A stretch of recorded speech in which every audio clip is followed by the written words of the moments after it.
meet a Bible hero who had a very dangerous enemy. His enemy was a king in Israel, and the king wanted that Bible hero dead. He even tried to kill him himself. You see, our Bible hero was a very loyal soldier for the king, but now he was forced to run for his life. As time passed, the story took a surprising turn, and he found himself hiding in a cave one day. Next thing you know, his enemy showed up in the same cave. Do you believe it? And while he was hidden, something extraordinary happened. Just like in the movies, where we see the dynamics between good guy versus the bad guy. In this incredibly difficult confrontation, who will win and do the right thing? Who will back down? Will we see the power of God?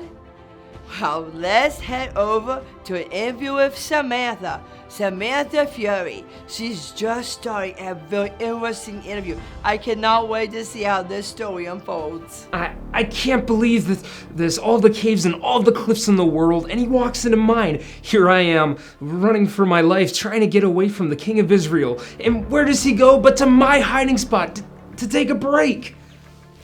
He goes right into your hiding spot? Shh! Get down! You don't want him to see us! Sorry, I forgot he wants to kill you. You're not one of my men. Who are you? I'm Samantha Fury, and I'm here to talk to you about the Non-Avengers initiative. I'm here to make sure you don't try to kill Saul. Of course, I'm not gonna do anything wrong to him. And why not? Because I'm not gonna let anger lead me to do the wrong thing. I know he's angry at me, but he's defenseless right now. That's because he's taking a break. Even if he wasn't, I won't hurt him. He's God's anointed king. God will judge between me and him.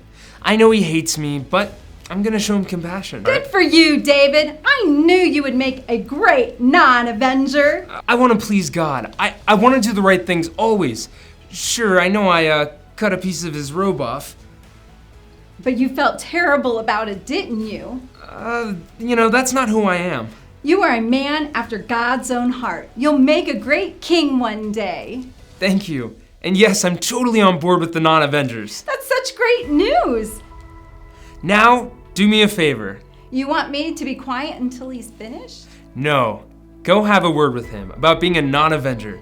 I'm tired of hiding in caves. I'll see what I can do about that, Dave. Dave. Kids, let's head on over to see this story take place. It's in 1 Samuel 24, 1 through 19. After the story, we'll head on over to the Heroes of Faith studio to finish up with Barbara Wawa and Shelley Grace. Do I get a costume? We'll see about that. This is the story of David, but it's only one small part of his story. The current king, King Saul, was very angry at David, and he tried to kill him many times. David ran away. One day, David was hiding in the desert because Saul had been chasing him with 3,000 elite troops. So David and his men decided to hide in a cave. Meanwhile, Saul went into the same exact cave. He didn't know David and his men were in there too. The king had gone in to relieve himself. David and his men were further back in the cave. David's men whispered to him, "This is the day the Lord spoke of when he said, 'I will give you the enemy into your hands for you to deal with as you wish.'" Then David crept up unnoticed, and he cut a corner of Saul's robe off. Afterwards, David felt terrible for what he did. He said to his men, "The Lord forbid that I should do this to my lord the king. I shouldn't attack the Lord's anointed one, for the Lord himself had chosen him." David went out of the cave to tell Saul what he had done. "My lord the king, why did you listen to the men who said I wanted to kill you? See, look at this piece of robe in my hand. I cut off a piece of the hem of your robe, but I did not harm you." Saul said, "Is that your voice, David, my son?" And he wept out loud. "You are more righteous than I," he said. You have treated me well, but I treated you badly." Then the men made an oath before the Lord. And Saul returned home. The end. Welcome back to the Heroes of Faith headquarters. This story is mind-blowing. You know what impressed me the most, Shelley Grace? Some people might think that being kind to an enemy is a sign of weakness. But the truth is, it takes more strength to be kind to your enemy than it does to strike back. Oh, that's so true, Barbara Wawa. When we are hurt or offended, we want to take revenge. We want to make the other person feel as bad as we do.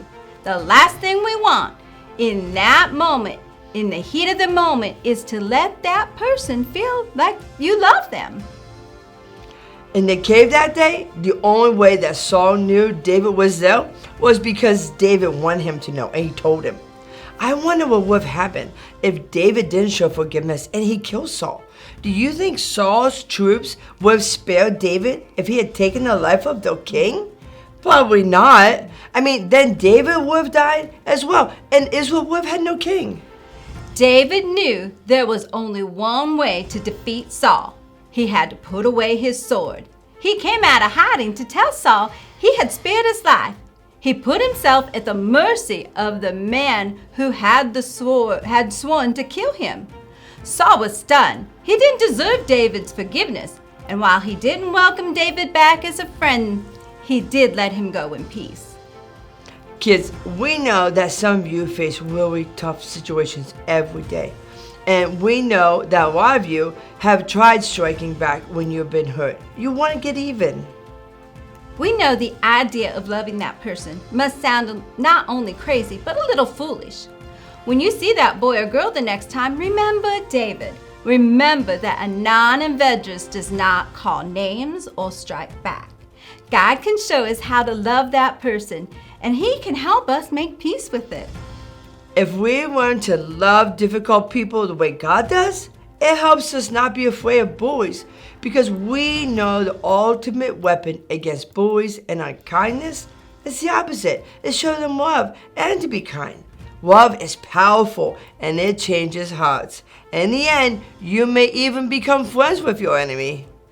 Baba Wawa, this has been a real eye-opener for me, and we hope that you're learning new ways to forgive. Remember this week, we need to love people even when it's not easy. That is so true, Shelley Grace. David really showed us how to forgive the way God does. Well, that's all for today. Join us next week for another exciting story from the Non-Avenger Initiative.